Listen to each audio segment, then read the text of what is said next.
বিচ্ছিন্ন সহিংসতায় আজ শেষ হয়েছে প্রথম ধাপের ১৩৯টি উপজেলা পরিষদ নির্বাচন। এতে কিছু জায়গায় জাল ভোট ও কেন্দ্র দখলের অভিযোগ উঠেছে। ভোটারের উপস্থিতি ছিল কম।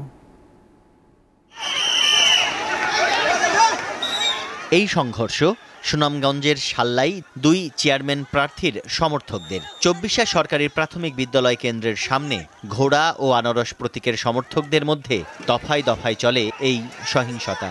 এতে অন্তত ১০ জন আহত হন। একই অবস্থা নরসিংদীর পাঁচদোনা ইউনিয়নের কাকশিয়া সরকারি প্রাথমিক বিদ্যালয় কেন্দ্রে।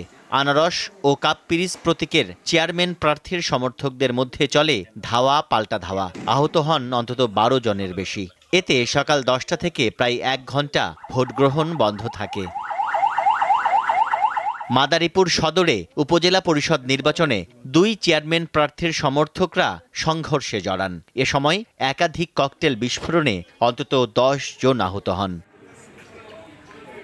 এমন পরিস্থিতির মধ্যে চলে প্রথম ধাপের উপজেলা পরিষদ নির্বাচন। এতে প্রতিদ্বন্দ্বিতা করেন মোট ১৬৩৫ জন প্রার্থী। চেয়ারম্যান পদে ৫৭০ জন, ভাইস চেয়ারম্যান পদে ৬২৫ এবং মহিলা ভাইস চেয়ারম্যান পদে ৪৪০ জন প্রতিদ্বন্দ্বিতা করেন। ভোট গ্রহণ চলে সকাল ৮টা থেকে বিকেল ৪টা পর্যন্ত। কেন্দ্রে ভোটারদের উপস্থিতি ছিল তুলনামূলক কম। সিরাজগঞ্জের বেলকুচিতে এক চেয়ারম্যান প্রার্থীর পক্ষে ভোট কেনার অভিযোগে নগদ টাকাসহ জহুরুল ইসলাম নামে ইউনিয়ন পরিষদের এক চেয়ারম্যানকে আটক করে পুলিশ।